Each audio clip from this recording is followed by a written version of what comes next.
For today's Grimm adventure, we are doing a little bit of a deep dive in Hollywood history. Well, spooky Hollywood history. That's Los Angeles way off in the distance.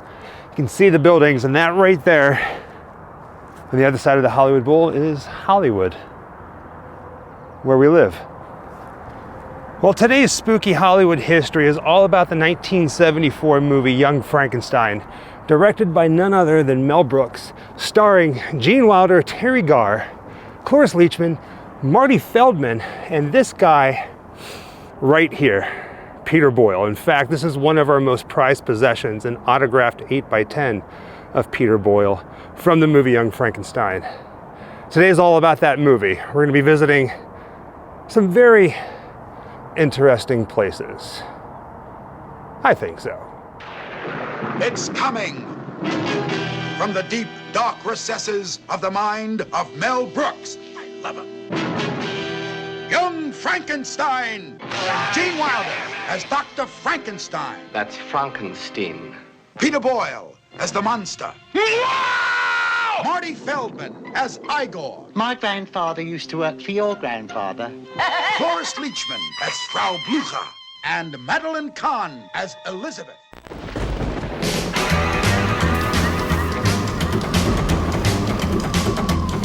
Wherever I come, bad luck is coming my way. Wherever I go, hard luck is there to stay. Good luck never stays a day. Bad luck's always coming my way.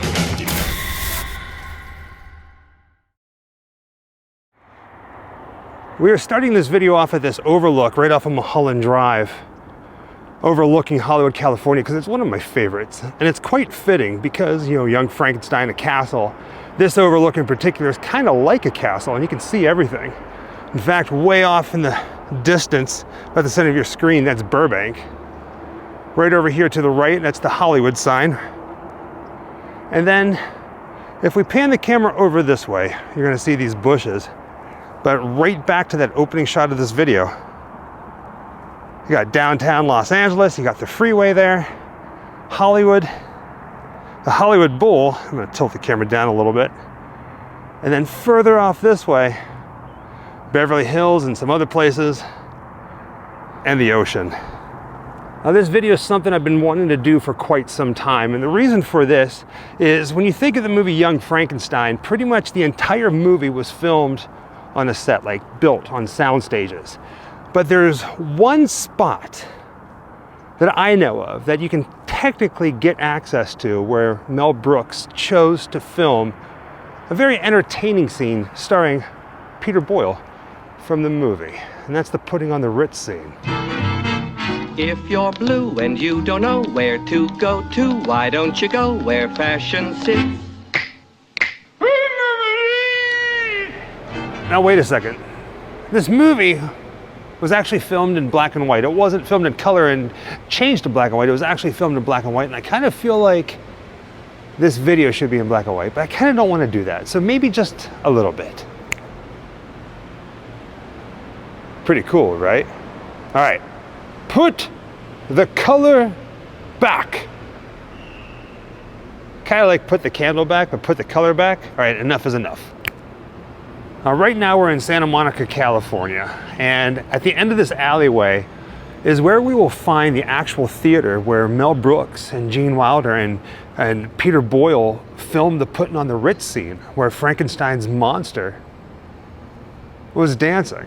Now, it was something that Mel Brooks really didn't want to do, but Gene Wilder was so adamant about it. He felt that at this point in the movie, whenever the audience would see Frankenstein's monster dancing, they would realize how sophisticated he become.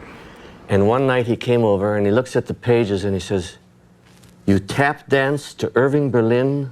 Right. In Top Hat and Tails with the monster. Right. He said, "Are you crazy? It's frivolous." Now, when we get up to the theater, I'm going to point out a few different things, but I'm going to tell you this right now. The theater itself, technically, is no longer there, just the facade.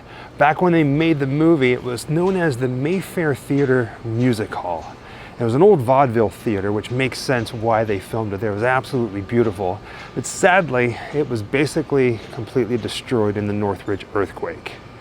They gutted it. In fact, all that remains is the facade. I'm going to point it out. Now, as we turn this corner, prepare to have your mind blown. Now, keep in mind, like I said, the only thing that remains from the old theater is the facade. And today, you can still walk through that facade. It is now known as the Shu Palace. But what's really interesting, if you stand over this way, you can see all the new building that's behind it. So they basically demolished this building back in 2007, renovated the facade, and then everything back is all brand new. It's no longer the theater, but it's still here. To everybody just walking by, I don't think they realize. I mean, it's crazy to me that right now I am standing at a filming location to one of my all-time favorite movies, Young Frankenstein. Man, if we can only go back in time, right? But things change. It's nice to see that it's still here though, at least the facade. I really like that even though it's not an old theater anymore, the signage of the Shu Palace looks like an old theater. It's not original, but I just really love that they paid homage to this. And because it's a historic landmark, they have this on the side of the building. It says Santa Monica Landmark Mayfair Theater, but sadly, it doesn't have anything. It doesn't say anything about Mel Brooks or Young Frankenstein. But this picture that's here, get a closer look at it. So it was taken in 1929, and you can see back here, that's the old theater itself. And all of that is gone. I'm gonna back up a little bit so you can see it. It looks like it's all apartments. Then walking around to the front of it. Pretty wild, right? I'd buy shoes here, Young Frankenstein shoes. Even though the old theater is gone, we can't go inside and match up everything from whenever Gene Wilder and Peter Boyle were on stage singing and dancing. I still like the fact that it's here. I mean, I'll take the Shu Palace because it is beyond gorgeous. The wind is really starting to pick up, and it's expected. We got the ocean about 2 blocks down that way, the Santa Monica Pier. Now, like I said, the building itself is no longer here, but the facade is. Keep saying that, but the people were kind enough to let me walk through. They thought it was a little strange. So right now I'm walking through the facade that went into the theater for Young Frankenstein. And now it's Shu Palace. Ladies and gentlemen, may I present, for your intellectual and philosophical pleasure, the creature. I know when it comes to the grand scheme of things, this isn't really something that's like a big wow factor, but the fact that this is still here, not many people talk about it. I mean, there's a plaque on the side of the building. I just wish that there was something here for Young Frankenstein. Still though, now from here, I think we got enough time to head to the cemetery to visit the final resting place of Igor. I ain't got no body, and nobody cares for me. We now find ourselves in Forest Lawn Memorial Park in Hollywood.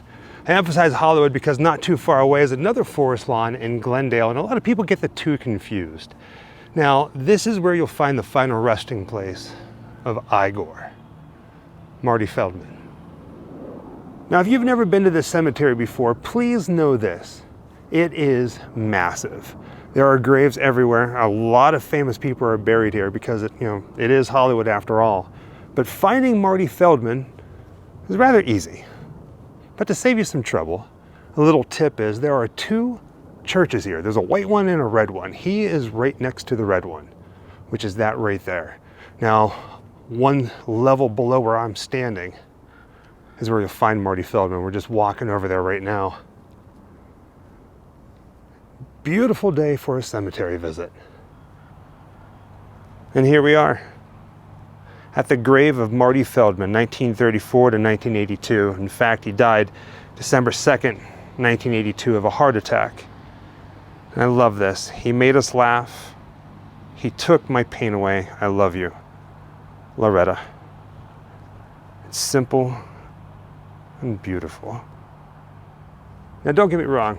Marty Feldman was an amazing actor, but I know him mostly as Igor from Young Frankenstein, one of my all-time favorite characters in a Mel Brooks movie. Just really wish that there was more spots, more places that you can visit from this movie. But here, when you come here, you got Marty Feldman amongst other comedy greats like Buster Keaton and John Ritter. And with that being said, thank you for joining us on another Grimm adventure, this time dipping our toes into Young Frankenstein. Happy Halloween. Wherever I come, bad luck is coming my way. Wherever I go, hard luck is there to stay. Good luck never stays a day. A bad luck's always a call.